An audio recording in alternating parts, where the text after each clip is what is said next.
Melissa B. And next I'm going to be speaking with Xavier. Jet is running a seminar here on the Gold Coast at the end of July. It's called Revive 2018. It's all about health and wellness in real estate. So Jet and I just had a conversation about a lot of things to do with health and wellness in real estate and different tips. So have a listen, and if you're interested, contact Jet and try and make it to the event. So hope you enjoy it, and contact Jet. Okay, Jet, thank you so much for joining me today. Good to be here. I really appreciate it. You're only across the road, actually. I can see you from here. Hello, at the window. I know, sunny Gold Coast. So what I wanted to talk to you about today is Revive. And I just want to give everybody an idea on what it is, because, you know, you're in the real estate groups and we're talking about things like that all the time, like work-life balance and, you know, people's mental health and, you know, how to juggle kids and, you know, all the questions that I get in the groups. And I thought it'd just be good to talk to you with Revive coming up. So can you just explain to everybody what Revive is? Revive, bring something back to life. Bring the real estate industry back to life. We've got too many people in the industry, Lisa, that are dealing with stress, pressure, overwhelm, trying to juggle family, not having work-life balance, not looking after their health, and then trying to create a sustainable, workable, successful career at the same time. And what Revive about is helping those people to create great careers and achieve what they want to do in their career, but also have a life at the same time, have health, have family time, have things that they want to do as well, and educate them on how to have both. I mean, my belief is you can still achieve greatness with less impact. Why have negative, you know, impact on your life when you're trying to chase something that means a lot to you? It doesn't make sense to me. So Revive is about bringing experts together, bringing people together to educate us all on how to have that work-life integration, and also how to boost our energy levels, how to master the mindset, because that's a big part of it as well. Crucially, how to manage stress and overwhelm and pressure, but mainly to improve wellness and well-being in our lives. I think that's critical in this industry, and we certainly learned that from the surveys that we've been doing and the research and the think tanks and the Revive last year. It basically tells us that, you know, there's a portion of the industry that is, you know, sometimes struggling and needs to find a different way and a different model of working towards success that's going to be beneficial to them. Because, as you know, this should be fun. Yeah, I know. Having a good time. Some of those statistics that you sent me the other day, actually, I've got it here on my phone. You know, just some of them, 47% felt physical symptoms of anxiety, and 65% of people in the last 12 months have stress, you know, like a lot of stress in their life. You know, like just some of these statistics were like, wow, you know, like. And it's across the board too. It's not a particular part of the industry. It's PM, BDM, principals, high successful selling sales agents, new sales agents, admin. It's not only one segment or one income bracket either. It's across the board. The industry is dealing with this, and no one in the industry is talking about it. No one has got it on the agenda. No one is really doing anything about it. I mean, there are pockets of people in agencies and offices and leaders that are, but overall, from a national sort of right down to a micro local level, not much is being done about it. So I've seen this need last year, and I thought, okay, it's great being a mindset high performance coach and helping people reach their goals financially, etc. But what about their lives? What's happening at the back end of this? What's happening behind the scenes? What's happening where people don't see? Why is there a high rate of divorce, drug abuse? Why are people, there's some suicides in the industry as well. Why are people leaving the industry so quickly before they even, you know, why is there a big churn rate? Someone's got to answer these questions. You know, if we're going to be, you know, especially coaches, I guess, in the industry, from our point of view, in a sense, it's like, hang on a second, our role is to help equip those in the industry that are playing the game of real estate to make them the best versions that they can be. So, you know, I'm certainly passionate about getting this on the agenda, and sharing this with you today is an awesome opportunity. So thank you for that. No, that's okay. I mean, it's something I'm very passionate about as well, is, you know, like how to do things easier. Like it's kind of like, you know, being in real estate for so long, you know, 20 something years I've been in it. It was always something that I used to read books on how to get to sleep quicker, and, you know, how to get results with less sleep, how to work harder, how to work longer hours. And it's like, that's what we did. It was like, it was crazy. And so now the focus has to be on how we do everything quicker, how we delegate, you know, all of those sorts of things. But how are you going to attract the old dogs that have been in real estate for 20 years, that are used to doing it this way, that are going to say, well, that's the only way there is. You know, you have to be at the office until 11 o'clock at night putting envelopes in. You have to be up at 7 o'clock in the morning doing letterbox drops. Like, how are you going to get people to see that there is another way of doing things? Yeah, well, it's a good point, but I think the old guard is changing on a number of levels, not only with around work life and balance and flexibility, but around technology, around how we do customer service, around how we sell properties. That's changing, and they've got to change with it. Not only that, we've got a new breed of real estate agent that's coming through. That's going, hang on a second. Yeah, I get it. You've got to work hard. Yeah, I get it. You're going to get tackled sometimes, and it's going to be tough. Yeah, I get it. You're going to get rejected, and it's only cut for a certain type of person that maybe has a thick skin. But how do I do this smarter? How do I avoid that type of stuff? And how do I create a successful business without having all that impact? So you've got a new breed that's coming through that are asking different questions. I mean, you look at the Googles, the Zappos, the Amazons around the world, and the Apples, their workforces are asking different questions. They're looking at the older generation. They're going, you want us to do what? Hang on a second. Why would I do that when I can do hours? They just look at it and they go, we're not doing that. Why don't we ask different questions? Why don't we look at a different model? Is there another way that we can do it where we can be more efficient and effective and still have our health, still have our family, still have our relationship? So I think whilst the old guard's there, it's always going to be there. The new breed that's coming through at any age are starting to think differently, and they're starting to go, okay, maybe we can do this differently. Maybe we can achieve everything that we want in our business and have less impact. I mean, I've had people come to me that have been hospitalized twice, 15 kilos overweight, you know, basically at the end of their tether, but they've been writing 600,000 GCI. So on the outside, they look like a successful agent, but on the inside and the back end, their world's falling apart.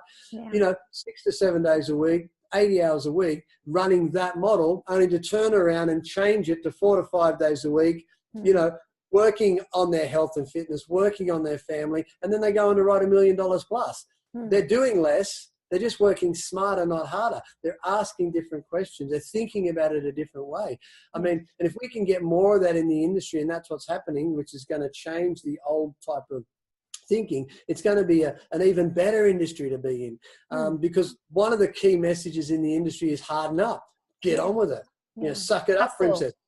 And hustle. And whilst I'm a fan of that in some respects, I mean, this industry, you've got to harden up sometimes. You've got to toughen up. The rejection and all that sort of stuff. You can't sook in the corner. There is an aspect of that in anything that requires hard work, but it can't be the go-to all the time, because there are people that are overwhelmed. I mean, look at property management, for example. You get some young person who, you know, hasn't got a lot of life experience, hasn't got a lot of business experience, hasn't got a lot of relationship, connection, communication experience, then you drop them in a property management department, and all of a sudden you expect them to perform at a higher level. It just doesn't make sense. There's something broken there that we need to sort of fix. Now, albeit there is an element of the industry where there are people that can run at high levels of intensity for long periods of time.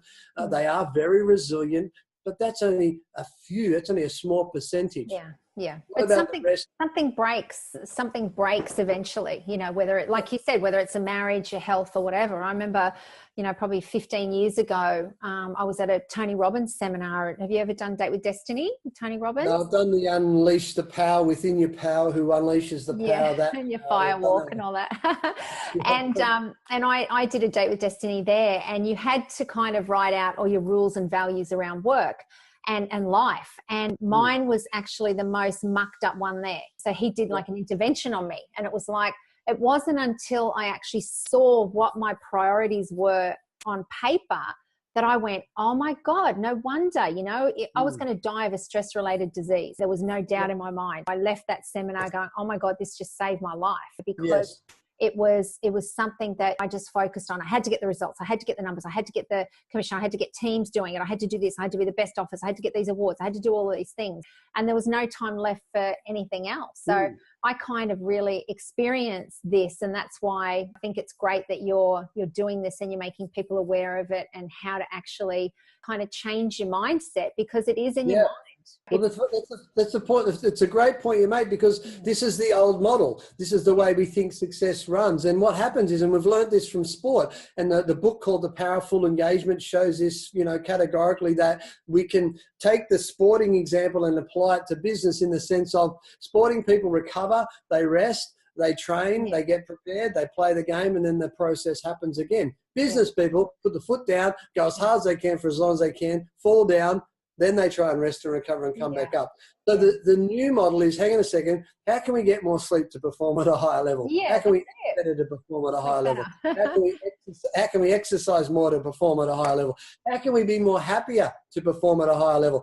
How can we manage stress and overwhelm and anxiety to perform at how can we have better relationships? I mean, the jury's out around the research and the studies that's turned performance metrics on its head, especially within business. And all the old things that we thought that we shouldn't focus on are now the things that we should focus on. And, you know, that's exciting, because we have a great industry, Lisa, that has a lot of awesome people in it with good intentions to help other people with the biggest, you know, asset of their life and help them to reach their dreams. But we don't have any foundational platforms to help them thrive and flourish and grow as humans in the industry. That's right, in a healthy way. So what's been your biggest learnings? And is there, in your report, I read through it last night, but I didn't notice this. Was there anything about the number of divorces in real estate? Like, how many? We didn't ask that question. Because I asked that in the group. How many times have you been married? Because it is something that, if you're not careful, your job becomes everything, and you neglect. Well, I think one of the key statistics was 46% said that work impacted on relationships. Now, I think divorce is a global phenomena across every industry and every part of life. So I don't think it can be tracked to one type of industry. But I think the important statistic that came out of the report was that 46% said work impacted on relationships. Now, that's nearly 50% of the industry saying that their work, which they love to do and are committed to, is actually impacting on what should be the most important aspect of their life. It's where they should draw most of their energy and their motivation and their lifeblood from, and that is the relationships that they, you know, they're connected to. So we've got an industry that's having an impact on that. But let me say that it's not all about the industry. A lot of it's self-inflicted.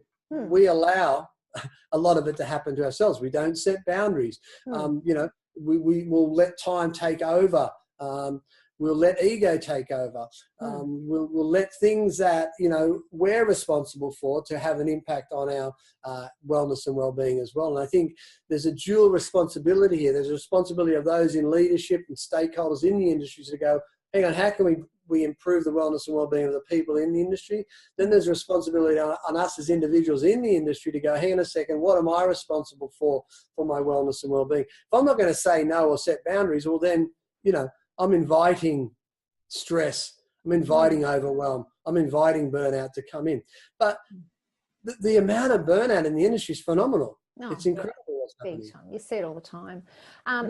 So for people that are not used to this kind of seminar, that think it might be some woohoo, you know, whatever, do yoga and whatever, do you have kind of practical things that people can do? Because I remember when I was in sales and I was swapping over to, you know, running my office and having a team, and I found it very hard to let go of selling myself. Like, to, you know, it was like, I'm just not ready to let go. I still want to be selling and listing. And it was something that I had to get to the point where I felt comfortable to be able to get the team to do it and not me, that I could supervise everybody else. And I was happy with that.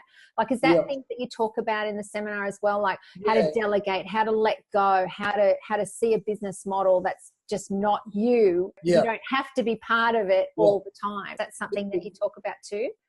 Yeah, the great thing about the seminar is obviously, first of all, it's the first ever of its kind in the real estate space. So that's a bonus for people that are tired of the same old seminars saying the same old things. Yeah. This is about the human being and developing the human. The second thing is the seminar over the 2 days is made up of people that have been burnt out, that are in PM, that are running successful businesses, that have been successful selling agencies or still are successful selling agents, but they've been on the road to burnout. They've been down this road where they've potentially nearly been divorced or divorced, where they've been sick, where they've left the industry and come back. So we've got really real hands-on people that have had the experiences and have come back, and they're going to share how they've done that. Then we've got experts from outside of the industry for neuroscience, positive psychology, happiness, stress management, who come in and talked about the practicalities of how the body works, how the mind works, how the brain works, how emotions work, and how we can manage those more effectively to get the outcomes that we want. So it suits anyone that's just new to the industry to be prepared for what's coming. If you're a high performing agent, I mean, we've got Kate Strickland there who's talking. We've got John Cunningham, Nick Pappas. He just was up the top of Century 21. Kate, everyone knows. So these are all people that have had their own experiences, but now are flourishing and thriving in their businesses. And then we've got experts to make sure that we confirm everything that's being said and show pathways to practical application. So people can walk away and go, okay, here's the real story.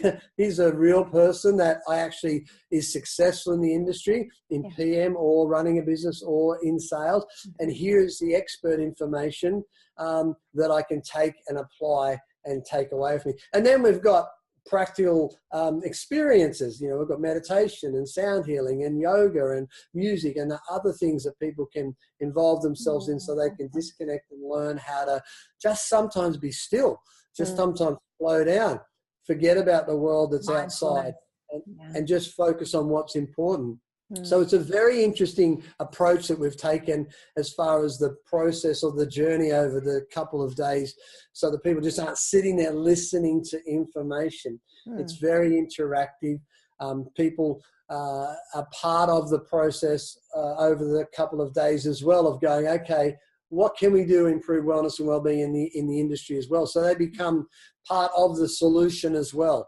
So it's not only for people who are struggling in the industry, it's for everybody in the industry. Because who wants to grow as well, you know, like and evolve and that's a good word, evolution. It's a great word. I think, you know, it helps people evolve, and it starts a lot of people. I mean, a lot of people from Revive last year have turned their model around, and I like to use that term model to, you know, a new model by merely going to there and just being around people that have had these types of experiences or are experts in the field, because they don't get the information anywhere else. They don't get it from other seminars and conferences, because most of those are skill set, script dialogues, marketing, all that type of stuff, which is important for the industry. But we need both. We need the two.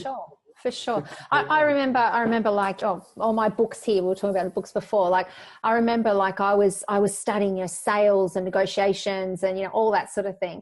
And then it got to the point where I was just techniqued out. Like I don't still want to do self-help stuff, but I've had enough of that kind of stuff. You know, I sort of went to looking for that kind of thing and Deepak Chopra and, you know, all that sort of stuff. So it's great that you're doing this, because you're actually combining people that understand about real estate with that other kind of mindset that you need as well. You can have all the techniques, but if you're feeling worn out, you're feeling stressed, it's not gonna help you, is it? Yeah.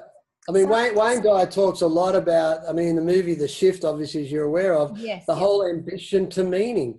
You know, we've got to move away from striving and never arriving to flourishing and thriving. We've got to use a new metric for success in the real estate industry, and it's really important. We want an industry that thrives and flourishes, not strives and never arrives, and that's really important. Exactly. And to be happy. And so out of the report that you did, what's the one biggest thing that blew you away? Like, what was the one thing that you were like, oh my God? Well, I think it just confirmed our sneaking suspicion. So I don't think there was anything that surprised us. I think what stood out was that people said only 25% of people said they used alcohol to cope. I think that's I saw that. I think that's not true. That's not true. It was an anonymous. It was an anonymous survey. I know. I actually saw that and I went, oh, I thought it would have been a hell of a lot more than that. But anyway. Yeah. So I mean, that was a bit of a surprise, but we had a sneaking suspicion that was the case. Stress and obviously overwhelm and anxiety and not coping and all that sort of stuff. Here's the thing. There's a stereotype around all this sort of stuff, and that's why it doesn't get talked about, because real estate is that toughen up type of an industry. People are people, whether you're a male or whether you're a female, it doesn't matter. You're still a human with emotions, and you still have various coping mechanisms, and everyone is not the same. Everyone deals with pressure and obstacles and setbacks and challenges differently to the person next to them. And we can't just keep pushing them away and not listening and not talking. It doesn't mean everyone in the industry is suicidal. That's not the case at all. No. But we've got to be an industry that embraces people that are having an off day and maybe not coping. Maybe their head's just not in the game for the day. I mean, I sent a text to a mate the other day. I said, mate, my head's not in the game today. I said, I'm not thinking clearly. I'm actually a bit lost. I mean, I just flicked him a text and he just flicked the text back. I'm feeling you, get to the gym.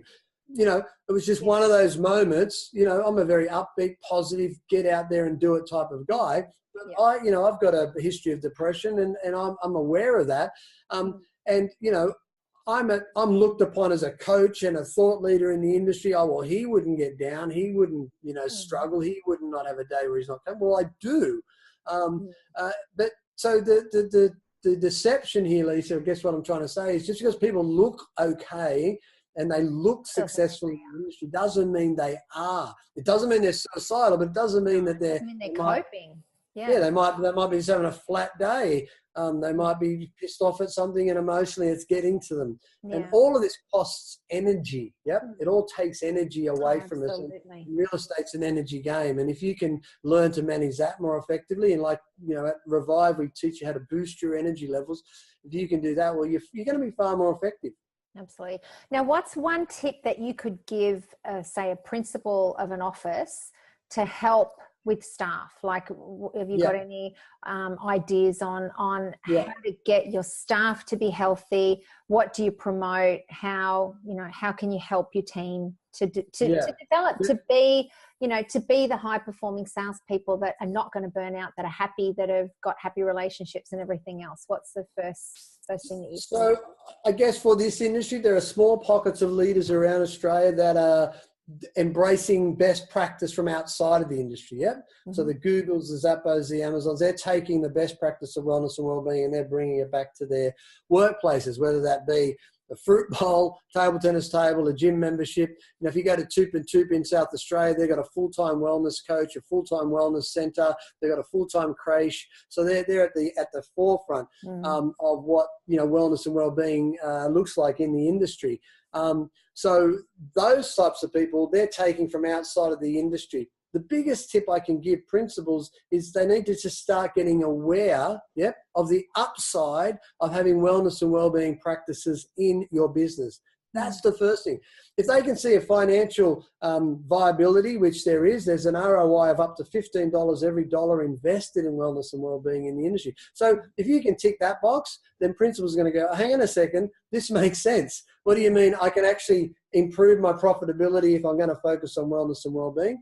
So get them educated. I think if you're out there and you're principal watching this, get educated about what's happening with best practice around the world globally with wellness and wellbeing and why it's so important, not only to your bottom line, but to retention. Also, you're going to retain people for longer, so you're not going to waste money on continually trying to bring people in. You're going to have more productive, engaged cultures. I think a Gallup poll said the other day, 85% of people at work are disengaged. I think it was around $7 billion, the cost of absenteeism to the Australian economy, but the cost of presenteeism, which is people going to work and being disengaged, was 5 times as much, around $35 billion. So if principals get educated first of all about what is actually happening in the wellness and wellbeing space and can see it, that it's not a woohoo, soft skill, not important type of thing, I think a lot of principals are going to go, okay, hang on, I want to know more about this. And they're going to start to look outside of their little world and go, hang on, how can I embrace this a lot more? I think that's what I'm trying to do with Revive, educate the industry. And I think, the principals that are looking to improve their business, certainly education is the first port of call. That's where we're at as an industry, particularly as well. The other thing is get behind the Revive movement. We're trying to set up a national non-profit organisation as well, so that people in the industry can turn to it. We're going to set up a phone where you can ring for, like, not counselling, but if you're not coping and struggling, and you can get referred on. We're going to have mentors in there as well. We're going to have online resources, all only about wellness and well-being. So it's going to be an industry-owned body where people can say that, well, that's where I go. That's what I turn to. And that's going to be good for principals as well, because what that's going to do is help them on this road. I could give you 1,000 other things that they can do, but I guarantee they're not ready to do them yet. Because they're not educated about why it should be done. Does that make sense? Yeah, for sure. I mean, one thing I think that we can try and encourage is days off, that the principals to sit there and go, you've got to be in it, at this time, and you've got to be at work until this time, and you've got to be there 6 days a week and whatever else, or 7 days a week.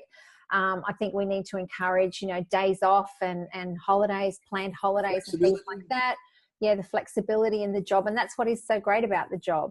But I think, like you said, the old principles, look at the ROI and all that sort of thing. And if salespeople are out there and they can prove to their principal that they can get more done in less time, do that too. That's the whole principle of the 4-hour work week, and what he talks about, Xavier talks about, is like, that a lot of the stuff he encourages is from home, and then you've got your your appointments you take out and all that sort of thing, like show your boss you can do it in time.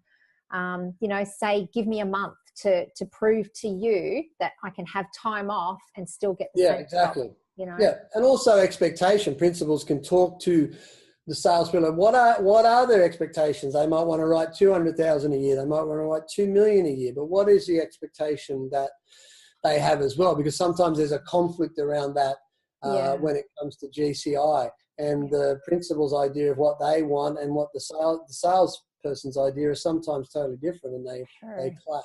So that's another thing as well. I mean, wellness and well-being is simple as far as an application point of view. Have a healthy workplace. You can have fruit bowls, have some sort of social interaction. Obviously, that's good. Gym memberships, yoga, all that sort of stuff's good. They're easy things to do. But what's happening globally in wellness and well-being is it's shifting into the more mental health side of things. How are people emotionally? How are they coping? Where's their head at? What's their mindset like? How are they managing their emotions? So principals are going to need to get sort of skilled up, not in counselling and psychology, but just in understanding and be aware of those factors as well. If they want to run good teams, or their sales managers, or their team leaders, or their office manager, whoever that is, that's coming as well. Because you can get a mental health first aider certificate now. Oh no, really? Yeah. Yeah. So rather than just a first aid certificate, you can have someone with a mental health first aid certificate as well. And their role is to, be across the organisation around those types of things. So if you look at a lot of the big companies, and again, we take our lead from that, they are, you go into a direct connect or somewhere like that, and, all over the place, it's, are you okay? Are you okay? Here's the pathway. And so there are signs that help people. There are support networks. It's like onboarding became a big issue in the think tanks that we did last year.